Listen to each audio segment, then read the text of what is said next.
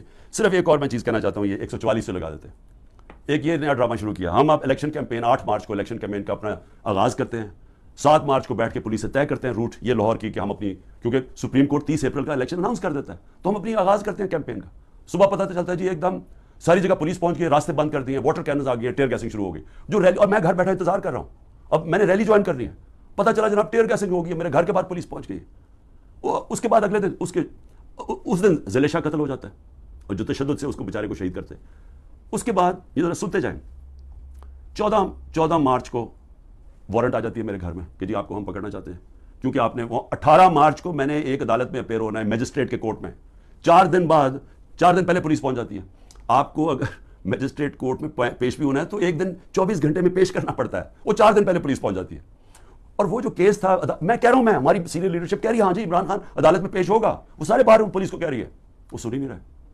اس کے بعد جو یہ ذرا سمجھیں, جو CRPC کرمنل کوڈ کا جو سیکشن 75 ہے, اس کے مطابق اگر وکیل آپ کو ایشورٹی بانڈ دے دیتا ہے کہ عمران خان 18 کو پہنچے گا, تو وہ اریسٹ نہیں کر سکتے.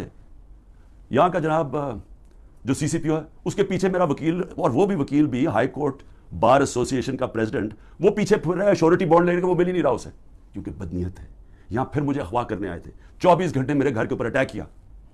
اچھا اب پھر 144 وہاں ہمارا 14 مئی کو جب ہم دیکھ رہے ہیں کہ الیکشن نہیں کرنے جا رہے, تو ہم 6 مئی کو اپنی آئین کے لیے, کیونکہ آئینی طور پہ ان کو الیکشن کروانا چاہیے تھا 14 مئی کو, جب آئینی طور پہ الیکشن نہیں کر رہے تو ہمیں کیا پتہ چلتا ہے کہ جی ایک دم اسلام آباد میں ہم ریلیز نکال رہے ہیں, سارے ملک میں ریلیز نکل رہے ہیں. اسلام آباد میں ریلی نکلتی ہے 144, عمران خان کے اوپر یہاں کیس ہو جاتا ہے. سارے پاکستان میں ریلیز نکل رہی ہے, لیکن اسلام آباد میں جی کیونکہ 144 لگا دیا تھا, وہ 144 لگتا ہی صرف ہمارے لیے. مولانا فضل الرحمان نے ریڈ زون میں جا کے 144 کے دوران سپریم کورٹ کے باہر پورا گالیاں نکالی چیف جسٹس کو, عدالتوں کو گالیاں نکالی سپریم کورٹ کے چیف جسٹس کو کھڑے ہو کے, اور ان ساروں نے تقریریں کی ریڈ زون کے اندر. اس کے لیے 144 نہیں تھا, اس کو بلکہ فیسیلیٹیٹ کر رہی ہے حکومت جا کے وہ ریلی نکالنے کے لیے. لیکن ایک آئین کو کے لیے, ایک آئین کی خلاف ورزی ہو رہی ہے, اس کے لیے ریلی نکل رہی ہے, اور اس کے اوپر عمران خان کے اوپر کیس. تو یہ ہیں اس طرح کے کیسز. میں آخر میں اب کہنا کیا چاہتا ہوں, دیکھیں میں اپنی قوم سے بات کرنا چاہتا ہوں. میں نے تو اس کا مقابلہ کرنا ہی ہے, میں تو آپ کو کہہ بیٹھا ہوں, اتنے زیادہ کیسز ہیں میرا, تو اب بلکہ میں وکیل ہی تقریباً بن گیا ہوں, اور میرا اب عدالتیں تو میرے آفس ہی بن گئی ہیں. میرا تو ہر روز ایسے ہے کہ جس طرح میں آفس جا رہا ہوں, اور میں تو اس کا مقابلہ کرتا رہوں گا. لیکن یہ ہو سکتا ہے کہ میں اب میں میاں والی بھی جانا ہے تو کوئٹہ بھی جانا ہے, یہ ہو سکتا ہے کہ میں اب نہ کروں. انہوں نے وارنٹ نکال کے اریسٹ کر دیں گے. پلان تو ان کا کہ کسی نہ کسی طرح اس کو اریسٹ کرو تاکہ یہ جیل میں جائے اور پھر اس کی پارٹی توڑو اور اس کے بعد پھر الیکشن اناؤنس کرو. یہ ان کا پلان ہے, میں تو اس کے لیے تیار ہوں. لیکن میں اپنی قوم سے آخر میں کیا کہنا چاہتا ہوں, دیکھیں یہ جو ہو رہا ہے نا, یہ عمران خان بنے پرائم منسٹر, الیکشن جیتے نہ جیتے, جیل میں جائے, لیکن مسئلہ تو پاکستان کا اس وقت. تو میں آپ کے لیے اب کہہ رہا ہوں, یہ جو ہو رہا ہے نا, یہ صرف اور صرف ملک کی اب تباہی ہے. یہ جو چور اوپر بیٹھ گئے ہیں, اور میں نے آپ کو ان کے کیسز بتایا, یہ تو کچھ بھی نہیں ہے کیسز, ان کے اوپر تو پوری کتابیں ہیں ان کی کیسز کے اوپر. ان کے اوپر تو باہر کی کتابوں میں ان دونوں کے زرداری اور نواز شریف خاندانوں کے اوپر چوری کے اوپر ان کے اوپر کتابوں کے اندر مینشن کیا ہوا ہے, باہر کے اخباروں میں ہے. یہ ایک دوسرے کے متعلق کیا کہتے تھے, اسٹیبلشمنٹ ان کے متعلق کیا کہتی تھی, تو اس میں تو کسی کو کوئی شک نہیں ہے کہ انہوں نے کیا کیا. اب یہ جو پلان بن رہا ہے کہ عمران خان کو جیل میں ڈال کے ان کو واپس لے کے آنا, چلے عمران خان جیل میں بھی چلا جاتا ہے, یہ واپس بھی آ جاتے ہیں, لیکن ملک کا کیا بنتا ہے. میں یہ سوال پوچھ رہا ہوں کہ ملک کا جو حالات ہیں, یہ جو جنرل باجوہ نے یہ انجینئرنگ کر کے ان کو اوپر بٹھایا ہے, کیا ملک بچ جائے گا ایسے؟ مجھے یہ بتائیں کہ صرف معیشت کو دیکھ لیں کہ ہم جب 1 سال میرے ہٹانے سے 1 سال پہلے جو ہمارا ڈالر, کیونکہ اصل مسئلہ پاکستان کا ڈالرز کا ہے, ہم کیوں IMF کے گھٹنوں میں پھر رہے ہیں, کیونکہ ہمارے پاس ڈالرز کی کمی ہے, IMF سے ہمیں ڈالر چاہیے. لیکن جس وقت ہمارا جو آخری سال تھا 8.7 ارب ڈالر کا ہمارا ڈالر انکم میں اضافہ ہوا تھا, ایکسپورٹس میں اور ریمیٹنسز میں 8.7 ارب ڈالر کا اضافہ ہوا تھا. اس سال جب سے یہ جنرل باجوہ کے یہ تحفے آئے ہیں, انہوں نے 1 سال کے اندر 8.5 ارب ڈالر کی کمی کی ہے, ریمیٹنسز اور ایکسپورٹس میں. وہ جو ہمارا بڑا تھا اور ہمارا پورا ماشاءاللہ جس طرح ہم جا رہے تھے مزید ہمارا اور بڑھنا تھا کیونکہ ہمارا 2 سال میں بڑھتا جا رہا تھا. ان کا 1 سال میں $8.5 ارب کم ہوا ہے ریمیٹنسز میں اور ایکسپورٹس میں. اس کا مطلب کہ $3 ارب کے تو ہم قرضے لے رہے ہیں ان سے, اور جو آمدنی ہے وہ سکڑتی جا رہی ہے. اگر ایک گھر کے اندر آپ کے اوپر قرضے چڑھتے جا رہے ہیں تو آپ آمدنی بڑھا کے قرضے واپس کریں گے نا. اگر آمدنی آپ کی کم ہو رہی ہے تو قرضے آپ نے کیسے واپس کرنے؟ تو یہ ہے تباہی کی طرف. بے روزگاری بڑھ رہی ہے, مہنگائی بڑھ رہی ہے, تنخواہ دار طبقہ پس گیا ہے, عوام کو سامنے کچھ نظر نہیں آ رہا. جو اس ملک کے قابل لوگ ہیں وہ باہر جانے کا سوچ رہے ہیں. 9 لاکھ پروفیشنلز ملک چھوڑ کے چلے گئے ہیں کیونکہ ان کو امید نہیں نظر آ رہی. کیونکہ امید یہ جب ان شکلیں دیکھتے ہیں جو دبئی میں بیٹھ کے گدوں کی طرح پاکستان کی بندر بانٹ کر رہے تھے, وہ لوگ پاکستان سے مایوس ہو گئے ہیں. آگے نظر کچھ نہیں آ رہا. اوپر انصاف کا نظام جس ملک میں یہ ہو کہ یہ چور اوپر بیٹھ کے اپنے کیسز اربوں روپے کے 1100 ارب روپے کے کیس معاف کروا دیں, اور وہ جو لوگ جن کی انصاف کی تحریک جو 27 سال لے کے آئے تھے کہ جس ملک میں رول آف لا ہو, ان کے اوپر کیسز کی بارش ہوئی ہے. ان کے اوپر 3-3 4-4 کیسز تھے. میرے پر 180 کے قریب کیسز ہیں. کبھی ہوا ہے دنیا میں کسی ملک میں ایسے کبھی ہوا ہے؟ لیکن یہ ہو اس لیے رہا ہے کہ یہاں مجرم اوپر بیٹھ گئے ہیں. اور میں قوم کو آج کہہ رہا ہوں, میں سارے وہ لوگ جو کہ یہ غلط کام کر رہے ہیں ان چوروں کے لیے, دیکھیں اللہ نے کیوں کہا تھا کہ رزق میرے ہاتھ میں ہے؟ اس نے اس لیے کہا تھا کہ کوئی اپنی رزق بچانے کے لیے, تنخواہ بچانے کے لیے, نوکری بچانے کے لیے آپ کوئی غلط کام نہ کریں. آپ کے اوپر اللہ نے لازم کیا ہوا ہے کہ آپ قانون کے مطابق چلیں. برطانیہ میں کسی پولیس والے کی جرت, کسی اوپر آفیسر کی جرت نہ ہو کہ نیچے پولیس والے کو کہا کہ غلط کام کرو, کسی کے گھر کے توڑ کے اندر چلے جاؤ, وہاں اس کا گھر لوٹ لو, ان کی بزنسز بند کر دو. جرت نہ ہو, پولیس چیف کی جرت نہ ہو, کیونکہ اسے پتا ہوگا کہ قانون میں وہ نیچے کھڑا ہوگا کہے گا میں یہ نہیں کرتا, یہ قانون مجھے اجازت نہیں دیتا. وہاں کا اس لیے وہ کامیاب ہے ملک, اس لیے ہمارے لوگ بیچارے سمندروں میں ڈوبنے کی رسک لیتے ہوتے پہنچنے کی کوشش کرتے ہیں, کیونکہ وہاں انصاف ہے. وہاں کسی کو غلط کام کرنے کے لیے آپ حکم نہیں دے سکتے, کیونکہ قانون ہے, انصاف ہے, رائٹس ہیں لوگوں کے, ان کے فنڈامنٹل رائٹس کی ان کی عدالتیں ان کی حفاظت کرتی ہیں. یہاں پکڑ کے جس کو مرضی اٹھا کے اندر جیلوں میں ڈال دو, جس کو مرضی تشدد کرو. جو تشدد کی کہانیاں ہیں اتنی خوفناک ہیں جو یہ اس وقت لوگوں کے اوپر ہو رہی ہے, پکڑ چن کے لوگوں کو اوپر تشدد کر رہے ہیں. انٹرنیشنل لاء کے اگینسٹ ہے یہ. تو جو لوگ یہ سارے لگے ہوئے ہیں, نیب میں بیٹھے ہیں, FIA میں بیٹھے ہیں, پولیس میں بیٹھے ہیں, جو تنخواہ دار لوگ ہیں, میں ساروں کو آج کہہ رہا ہوں کہ دیکھیں آپ اللہ کو جواب دیں. آپ یہ جو چیزیں کر رہے ہیں, آپ اپنے ملک کی تباہی کے راستے پہ ملک کو لے کے جا رہے ہیں, اور آپ اپنی آخرت بھی تباہ کر رہے ہیں. آپ کو کوئی ضرورت نہیں ہے, جب رزق اللہ نے کہا میرے ہاتھ میں ہے, آپ کو غلط کام کرنا اور گناہ کرنا کی یہ نہ کہنا اوپر والے کو کہیں گے کہ نہیں جی میں تو کیا کرتا, مجھے اوپر سے غلط آرڈر آیا. آپ کا رائٹ ہے کہ غلط آرڈرز آپ نہ مانیں. یہ آپ کو قانون اجازت دیتا ہے, جو کہ کسی بھی مغربی جمہوریت کے اندر کسی کی جرت نہیں ہے, کسی آفیسر کی جرت نہیں ہے کسی نچلے والے سے غلط کام کروایا جائے. یہ میں صرف آخر میں اس لیے کہہ رہا ہوں کہ اللہ نے امر بالمعروف کا ہمیں حکم دیا ہوا ہے کہ اچھائی کے ساتھ کھڑے ہو, برائی کے خلاف جہاد کرو. وہ معاشرے کا بنیاد بنتی ہے, اور عدل اور انصاف اور امر بالمعروف پہ معاشرہ کھڑا ہوتا ہے, جو وہ معاشرہ اوپر جاتا ہے جو مدینہ کی ریاست میں ہوا تھا. اور اس کے جب آپ خلاف جائیں گے تو آپ اپنے پھر تباہی کا راستہ اختیار کر لیتے ہیں, جو مجھے افسوس سے کہنا پڑتا ہے. اینڈ پوائنٹ کی ایک اور ویڈیو میں خوش آمدید. نجی چینل جیو نے جھوٹی خبریں چلانے کی روایت برقرار رکھتے ہوئے ایک مرتبہ پھر چودھری پرویز لائی کے خلاف جھوٹی خبر چلائی, جس پر مونس لائی سمیت سوشل میڈیا صارفین نے سخت رد عمل کا اظہار کیا ہے. گزشتہ روز جیو نیوز نے خبر چلائی کہ چودھری شجاعت حسین نے سابق وزیر اعلیٰ پنجاب پرویز لائی سے ملاقات میں انہیں پاکستان تحریک انصاف چھوڑنے کا مشورہ دیا, جس کے بعد پرویز لائی نے کہا کہ مونس الہی نے مجھے کہاں پھنسا دیا ہے. پرویز لائی تحریک انصاف چھوڑنے کے لیے تیار ہو چکے ہیں, لیکن مونس لائی نہیں مان رہے. خاندانی معاملات کے باعث مونس لائی اعلان کرے تو ہی بہتر ہوگا. اس پر مونس لائی بھی میدان میں آ گئے. انہوں نے کہا کہ پرویز لائی نے ایسا کچھ نہیں کہا, جیو نیوز جھوٹ بول رہا ہے, اب جیو فیکٹ کہاں ہے. اس پر ایک اور صارف نے لکھا کہ یہ جو مرضی جھوٹی خبریں چلائے, ہمیں پتا ہے کہ چودھری ڈٹ گیا ہے. وفا کے ہر راستے کا مسافر گواہی دے گا کہ چودھری کھڑے تھے. ایک اور صارف نے لکھا کہ جیو نیوز PDM کی 15ویں جماعت ہے, اس لیے وہ کچھ بھی کہہ سکتے ہیں. ایک اور صارف نے لکھا کہ یہ وہی جیو ہے جو ریاست کے خلاف پروپیگنڈا کرتا تھا, ملک دشمنی کا ٹرینڈ چلاتا تھا, اور آج اسی جیو نیوز پر محب وطن لوگوں کو غدار ثابت کیا جا رہا ہے. ایک اور صارف نے لکھا کہ ناساز طبیعت کے باوجود پرویز لائی نے ہمت اور حوصلے سے ڈٹنے کی مثال قائم کی ہے. ان سب لوگوں سے تو 1000 درجے بہتر ہے جو 2 دن بعد ہی پریس کانفرنس کر کے چلتے بنے. دوستو اگر ویڈیو پسند آئی ہو تو لائک کرنا مت بھولیے گا. جو لوگ پہلی مرتبہ آئے ہیں وہ چینل کو سبسکرائب کر لیں.